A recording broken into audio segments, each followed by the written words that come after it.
Bom dia, irmãos. Paz seja convosco. Continuando nosso estudo aqui em Apocalipse, ainda nesse capítulo 3, agora praticamente finalizando esse capítulo 3 com a carta à igreja de Laodiceia, que é a última dessas 7 igrejas. Esse lugar, Laodiceia, era uma rota comercial, com características parecidas com outras cidades aqui, com muita prosperidade. E era um lugar famoso também por suas águas termais, havia ali um balneário, um lugar muito aprazível para se relaxar. Nós vamos ver como isso afetou a igreja, ou como a igreja que não suplanta ou que não se coloca acima do seu contexto acaba se tornando semelhante a ele. Eu falei isso, nós vamos ver o efeito disso em relação à Laodiceia, que é muito parecido com o Sardes em relação àquilo que é repreensível nessa igreja. Uma abordagem comum que eu já mencionei aqui, quando se fala dessas igrejas do Apocalipse, uma abordagem que começa com William Marion Branham, fundador do Tabernáculo da Fé, que dividia o Apocalipse em eras da igreja. Pegava esses primeiros 3 capítulos e dizia que haviam 7 eras da igreja, cada um com seu personagem, sendo ele mesmo, William Branham, o arauto da última era da igreja, que era a era de Laodiceia. É um pensamento assim que surgiu com essa igreja, Tabernáculo da Fé, fundado por William Marion Branham, mas que é repetida em muitas igrejas, alguns livros até assim da Assembleia de Deus, livros antigos, enfocavam a história da igreja dessa maneira, colocando a história da igreja em eras, sendo que a última era, que é a atual, seria a de Laodiceia. O dispensacionalismo também é uma maneira de entender a Bíblia, dividindo a Bíblia em 7 dispensações. Então, essas abordagens, tanto essa de William Branham, que é comum sobre as eras da igreja, quanto o dispensacionalismo, são abordagens históricas que tendem a fatiá-la em várias etapas ou eras fixas, com suas características próprias, o aliancismo do dispensacionalismo com relação ao Antigo Testamento e essa abordagem dessas 7 igrejas aqui do Apocalipse como eras da igreja, sendo que nós estamos, no caso, na era de Laodiceia. Esse é o pensamento. Estamos na era de Laodiceia, existem amarras diversas com o qual se interpretam a Bíblia e a história, mas nenhuma delas é bem amarrada e todas elas têm muitas falhas. O que nós vamos entender é que a igreja tem aqui e ali características das 7 igrejas. Como seria a igreja atual? Seria a igreja da era da Laodiceia? Nessa abordagem que pessoalmente não concordo? Não. A igreja atual, por exemplo, possui grupos que, como Filadélfia, querem viver em comunhão. Grupos que às vezes não se reúnem em templos, grupos que priorizam estar juntos, são até assim sectários de certa forma, mas que priorizam muito a comunhão ou estar juntos. Grupos que querem reproduzir a comunhão por características de Filadélfia. Há grupos assim hoje em dia. Há grupos que, como a igreja de Pérgamo, está debaixo de tremenda perseguição, com seus antipas sendo mortos, principalmente no mundo islâmico. Há uma parte da igreja semelhante a Pérgamo. E há Sardes e Laodiceia. Há muito disso na igreja atual, que é a igreja do Ocidente, a igreja livre. Muito de Sardes e muito de Laodiceia, tanto pela sua riqueza, pelas suas aparências, quanto pela sua mornidão. Que era de igreja, que era nós estamos agora? Nós estamos numa era em que essas características aparecem em todos os lugares. Eu não diria que é a era de Laodiceia, porque há várias outras características presentes na igreja, dependendo de onde se olha, ou para que lado se olhe dela. Temos todas as características atualmente hoje. Essa abordagem dispensacionalista, ou essa que coloca essas 7 igrejas como protótipos de eras da igreja, numa divisão histórica dos fatos, pessoalmente não concordo com essa interpretação. Começa aqui, então, no versículo 14, aqui desse capítulo 3. Essas coisas diz o Amém, a testemunha fiel e verdadeira, o princípio da criação de Deus. Essas coisas diz o Amém. O que é o Amém? Amém significa o quê? Verdadeiramente, ou assim seja, isso significa Amém. É a palavra que vem do hebraico. E Jesus, como Paulo diz numa passagem, é o Amém para todas as promessas de Deus, porque nele, em Jesus, estão cumpridas todas as promessas de Deus. E aqui, no caso, o modo como Jesus se apresenta como um contraste por aquilo que se nega nessa igreja. Se Jesus é um amém a toda a vontade de Deus, essa igreja justamente é o contrário disso. Em sua mornidão e em sua neutralidade, ela é contrária a tudo aquilo que se chama amém com relação aos conteúdos do Evangelho. Então, como já dissemos antes, se algumas características de Jesus se associam com as qualidades de uma igreja, há características que são o oposto dela. Nesse caso, o amém, pelo qual Jesus se apresenta nessa passagem, é justamente o oposto da negação do evangelho nessa igreja, que é uma igreja, assim, apenas repreendida. É a única das 7 igrejas que não tem nenhum ponto positivo. Se em Sardes havia uns poucos que não se contaminaram, uns poucos pelo qual ainda poderia haver uma cura ou uma restauração, essa igreja da Odisseia, nem esses poucos são mencionados. É uma igreja realmente contrária ao amém, realmente, daquilo que se afirma do evangelho. O problema é que muitas vezes as pessoas acham que mornidão é equilíbrio. As pessoas acham que neutralidade é equilíbrio. Hoje em dia há muito disso. As pessoas não se posicionam e acham que isso é equilíbrio. É um erro, não é equilíbrio. Mornidão é simplesmente mornidão. Os isentões aí, isenção não é equilíbrio. Isenção é simplesmente você olhar para o outro lado e fazer de conta que não é com você. Não é uma postura moral assim, como é que eu vou dizer, cabível ou própria de um filho de Deus. Obviamente que você não precisa se posicionar sobre absolutamente qualquer coisa. Aqui se refere mais ao evangelho. Não estou falando de qualquer coisa, estou falando mais em relação ao evangelho aqui. E o Senhor também diz, o princípio da criação de Deus. Por quê? Porque a firmeza e a eternidade de Jesus, como sendo o princípio da criação de Deus, está em contraste com a ilusão de perenidade das coisas que são aparentes e que muitas vezes constrói um edifício muito belo e bem concatenado de coisas, mas que não tem vida em si. Quando Jesus estava andando com os discípulos chamaram a atenção com relação ao templo, que é a sua grandiosidade, e disse, Senhor, veja que pedras e que construções. Qual foi a resposta do Senhor? Verem tudo isso? Não ficará pedra sobre pedra. Tudo será destruído. E tudo aquilo que aparenta de grande na igreja, aparenta de firme e de permanente na igreja, e que muitas vezes esconde por debaixo da sua mornidão, a sua neutralidade, isso será destruído. Não passará pelo juízo aquilo que não for conteúdo verdadeiro do evangelho. Desde o começo, o Senhor já está falando isso, no modo como se apresenta essa igreja. O Senhor já está falando isso para essa igreja. Eu me lembro que nos anos 80 havia todo aquele ufanismo, que os evangélicos começaram a crescer muito, e falava até em eleger um presidente evangélico. Meados dos anos 80, começo dos anos 90, tinha muito essa mentalidade. E eu me lembro que havia uma revista, na época, chamada Revista Videira. Revista Videira. E no meio de todo aquele ufanismo, de toda aquela coisa, havia realmente um avivamento real acontecendo naquela época. Uma profecia que o Senhor dizia que ia tirar da igreja tudo aquilo no qual ela se apoiava, para que ela se apoiasse somente nele, em Jesus. Tudo aquilo que era falso e podre iria cair, que o Senhor iria sacudir a igreja. Isso eu li na profecia por volta de mais ou menos 1986, 87, na revista Videira. Tudo que é podre cairá, dizia essa palavra. E acredito que o Senhor ainda pode realmente joelhar a igreja ou tratar com a igreja a fim de que ela perca tudo aquilo que tem de Sardes ou de Laodiceia. Porque nós vamos ver aqui que essa igreja ela é a mais severamente repreendida pelo Senhor pela sua mornidão. Nós vamos ler logo em seguida, nos versículos seguintes, versículo 15 a 17, vai dizer exatamente isso. Estou só introduzindo, porque as características com as quais o Senhor se apresenta são um contraste com aquilo que se manifesta de errado nessa igreja. Diz assim, conheça as tuas obras, que nem és frio nem quente. Estou a ponto de vomitar de minha boca, pois dizes, estou rico e abastado, e nem sabes que tu és infeliz, miserável, pobre, cego e nu. Versículos 15 a 17, resumidamente, desse capítulo 3. Não é nem frio e nem quente, é contra isso que a gente está falando desde o começo, se apresentando como o amém, em relação àquilo que essa igreja nega, e como o princípio de todas as coisas, em relação àquilo que essa igreja manifesta de grandioso, que se apresenta como perene, mas na verdade não tem nenhuma firmeza e será destruído no juízo, porque tudo que é aparente será julgado pelo Senhor no tempo certo. Nem frio e nem quente.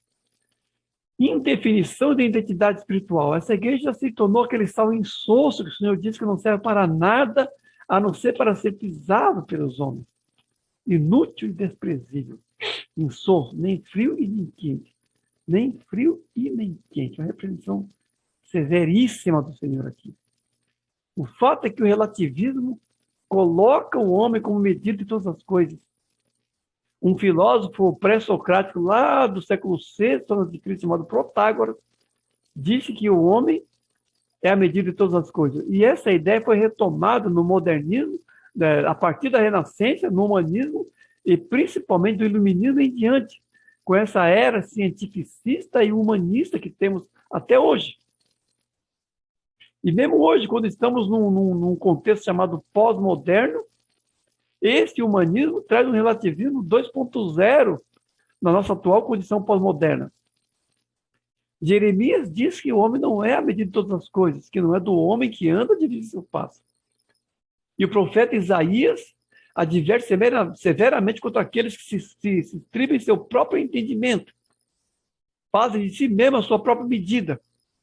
E nesse processo, o homem chama o bem de mal e o mal de bem. Estamos plenamente nessa era agora. Estamos plenamente vendo isso acontecendo no mundo. E a igreja, na medida que se torna semelhante ao mundo e não acima dele como sol e como luz, ela começa também a ter em si esses padrões. E começa a negar o evangelho nesse processo. Nessa igreja de Laodiceia, esse processo estava avançado. Muito parecido com algumas coisas que acontecem hoje em dia. Porque ela diz que ela é rica, que ela é abastada. Hoje em dia as igrejas muitas vezes são ricas e abastadas, são muito assim, como é que eu vou dizer, tem na riqueza um padrão de excelência, um padrão errado de excelência, a tal da teologia da prosperidade enorme, mesmo pessoas que com a boca dizem que não acreditam nela, com suas maneiras a reafirmam em seu modo de agir, naquilo que prioriza. Então temos aqui essa igreja que é rica e abastada, semelhante à igreja de hoje em dia. E aqui é rica e abastada, na verdade é abestada, né? Ela está abestada e não se dá conta. A autossuficiência acaba sendo a sua autodefinição. E o materialismo acaba sendo o seu padrão de excelência. É isso que acontece num processo desses. E é curioso, porque lá em Apocalipse, capítulo 18, a jactância da Babilônia que se associa com a besta é justamente essa. Sou rica e abastada. Viúva não sou, luto nunca verei. E a repreensão do Senhor contra a Babilônia é justamente essa. Em um só dia você conhecerá o pranto e o luto. E essa igreja de Laodiceia, de tão afastada que está do Evangelho, torna-se semelhante em sua jactância à própria Babilônia, que biblicamente é o oposto da igreja. Porque se a igreja é a noiva do Senhor, Babilônia é a concubina de Satanás. Porque é essa meretriz, a Babilônia, que cavalga a besta escarlate lá em Apocalipse, capítulo 18. E é a representação simbólica de tudo que no mundo tem se levantado contra o evangelho, inclusive vitimado os cristãos, porque a grande prostituta, que é a Babilônia, está ébria do sangue dos mártires. E essa igreja dizendo que é rica e abastada, ela está se tornando semelhante à Babilônia, em sua jactância. E o Senhor não poupa palavras para repreender essa igreja. Nem sabe que és infeliz, miserável, pobre, cego e nu. Infeliz, miserável, pobre, cego e nu. É isso que o Senhor diz a essa igreja. Nem parece que há uma igreja que o Senhor está se dirigindo, mas é uma igreja que ele está falando. A igreja de Laodiceia. Nem sabes, porque a cegueira da presunção humana já afetou o seu juízo das coisas completamente. Já comprometeu o discernimento. E o Senhor traz de volta a igreja para a sua real condição. Você diz que é rica e abastada? Você acha que a teologia da prosperidade é uma coisa boa? Você acha que a riqueza é a medida? Pois você é pobre, miserável, cego e nu.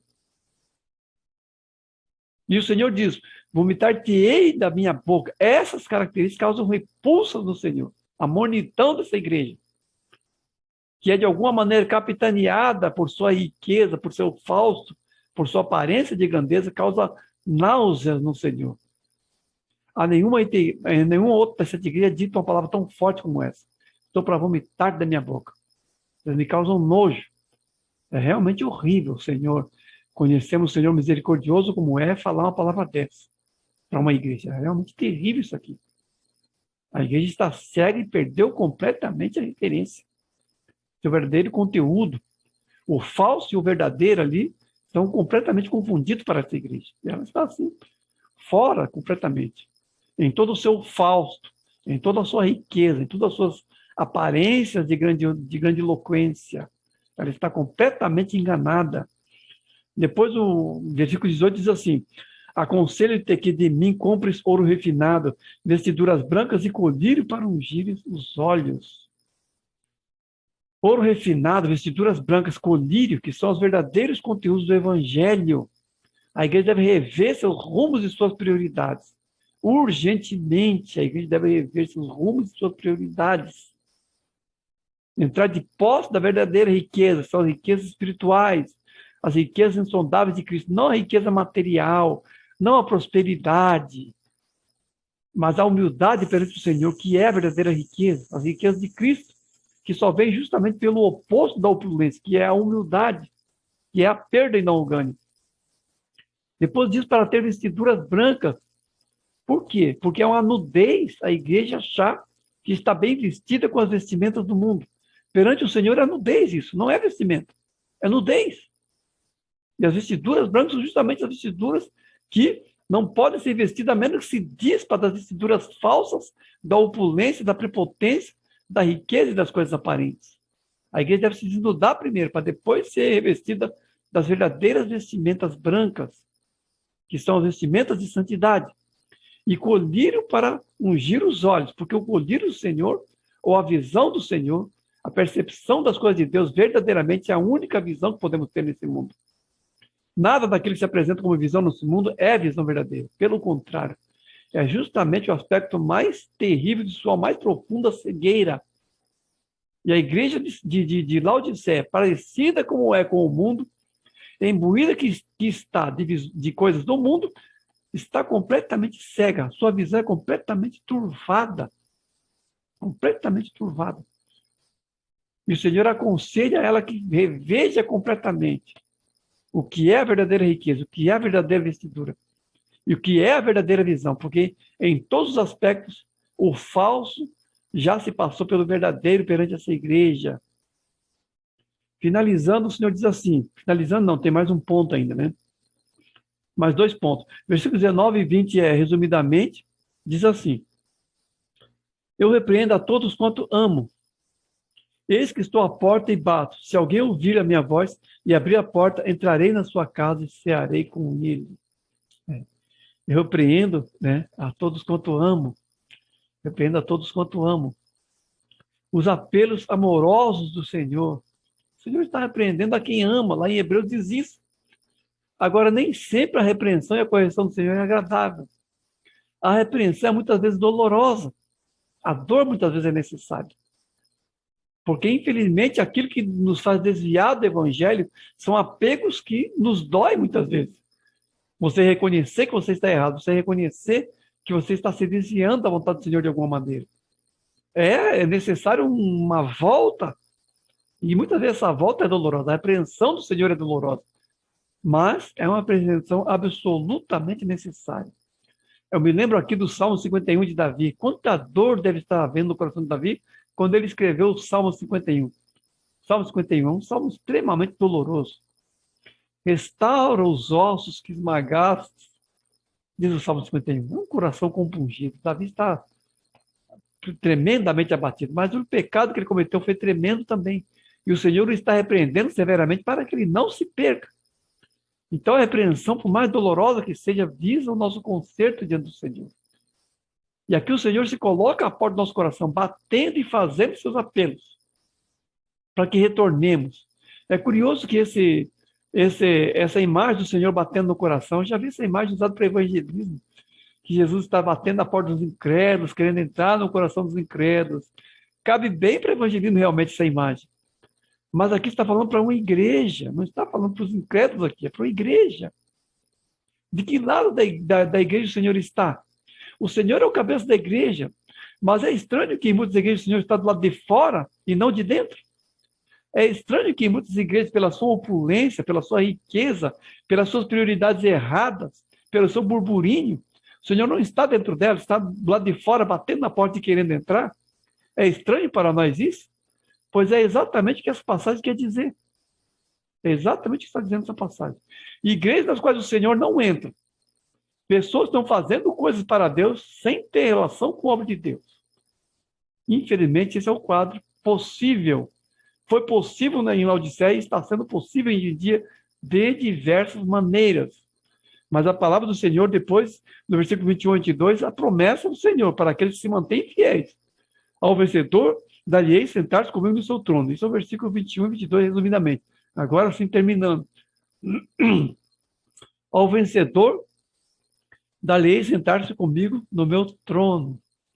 É curioso aqui, porque faz lembrar uma passagem lá de Tiago e João, lá no Evangelho, que a mãe do Tiago e João, né, uma mãe muito amorosa com seus filhinhos, pede para Jesus que quando ele viesse no reino dele, que um sentasse à direita e outro à esquerda. Senhor, quando vier no teu reino, coloca o meu filhinho um do lado direito e outro do lado esquerdo, Tiago e João. E Jesus diz para ele, vocês não sabem o que vocês estão pedindo. Vocês podem serem batizados no batismo que sou batizado ou beber o cálice que eu vou beber? Eles podem fazer a menor ideia. E Jesus afirma, não, de fato, vocês vão ser batizados com o batismo que sou batizado e vão beber o cálice que eu bebo. Agora, sentar-se à minha direita ou à minha esquerda não compete a mim concedê-lo. Obviamente que aquela ali é uma resposta assim, circunstancial de Jesus a uma vontade muito carnal de Tiago e João ou da mãe amorosa deles. Mas a resposta do Senhor ali é sim e não. É sim e não. É sim porque, de fato, eles vão ser batizados no batismo de Jesus é batizado e beberão o cálice que o Senhor bebeu. Isso tudo simbolizando o sofrimento. Todos os apóstolos assim morreram mártires. João foi o único que morreu de morte natural, mas morreu exilado. Ou seja, passou por um certo tipo de martírio pessoal também. Então eles beberiam o cálice assim e receberiam o batismo de Jesus, o batismo de fogo. Deveriam sim. Sentar-se à direita ou à esquerda, na verdade, eles estão. Essa promessa aqui é que quem vencer sentará com o Senhor no seu trono. Então, sim, haverá essa possibilidade de sim, mas não naquela perspectiva errada que Tiago e João estavam pensando, porque, obviamente, que eles estavam tendo em mente um messianismo terrestre, um messianismo parecido com as expectativas judaicas. Era esse tipo de trono que eles queriam para si. Mas, de fato, a promessa do Senhor é essa mesmo: quem vencer entrará com ele no seu trono. Curiosamente, ele estava errado quanto à perspectiva carnal, mas a promessa do Senhor é que aquele que vencer sentará com ele no seu trono. É uma promessa aqui.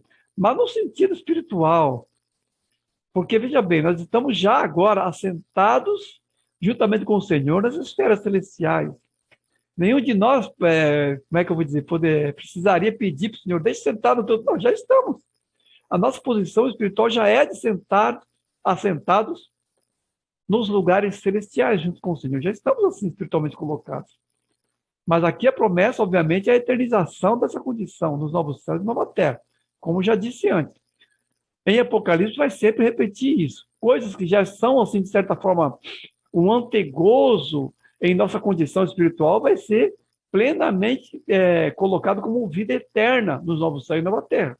Isso eu vou estar sempre repetindo, porque é disso que se trata.